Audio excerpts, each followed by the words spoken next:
Hey everyone, it's Instructor Paige. Welcome to week 5. Now this week I wanted to give you some tips on what to expect, and so I thought I'd give you a little presentation, just like the other weeks. Now this week is week 5, as you know, so we've made it past the halfway point. We're really booking it. We can do this. This week, what you'll want to look out for is that your discussion speech video counts as an assignment. Yes, it says discussion, but it counts in the weight toward an assignment grade, just so you're aware. And since it's a discussion and it counts as an assignment, there is no assignment this week. Your assignment is the discussion. I know that's confusing. Please email me if you have any questions. I really do want to help you. This week, your discussion speech video is to read a children's book. And so I'll give a little example of someone else reading a book in the announcements. That way you can kind of see what's happening, what to expect. Your discussion video, because it's a discussion, is due Sunday night.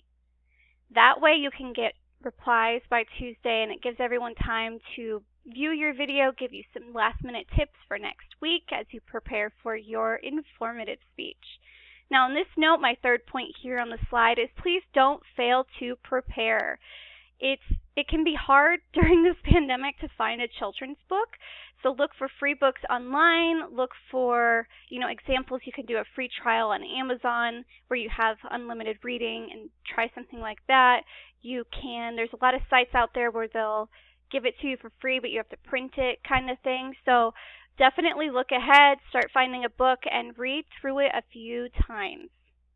Now, I put this slide on here because it's something I really like from Mark Twain, and it's the right word may be effective, but no word was ever as effective as a rightly timed pause. Now, I share that because in the stories, a lot of times every week, students will read through it really, really, really fast. Just kind of imagine that you're reading to some children, and how would you pause? How would you engage them? How would you keep them interested?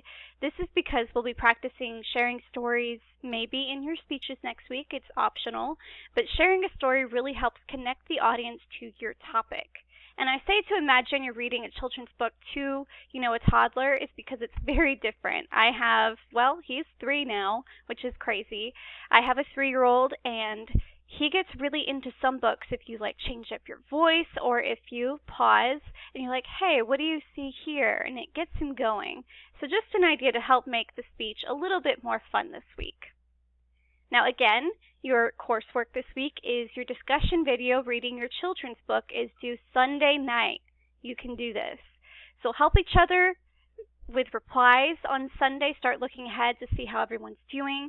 Give some, good feedback. Don't say anything too negative. Try to give them, balanced feedback. I call it the sandwich, like, hey, you did really good, but maybe work on this, and then you did really great with this. That way it's not too harsh, because remember, with our written words online, it can really come off more negatively than we anticipate.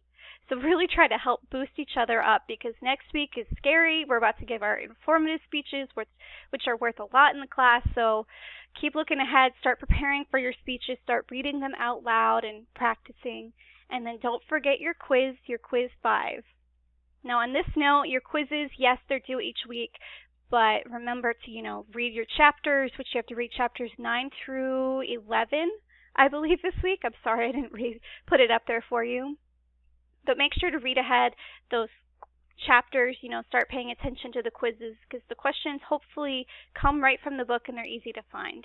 If you do have any trouble with the quizzes, because I've kind of been noticing some of the questions are tricky, please email me. That way I know, and I can look at them and see what's going on and seeing if I could have our instructional designers fix them and that kind of thing.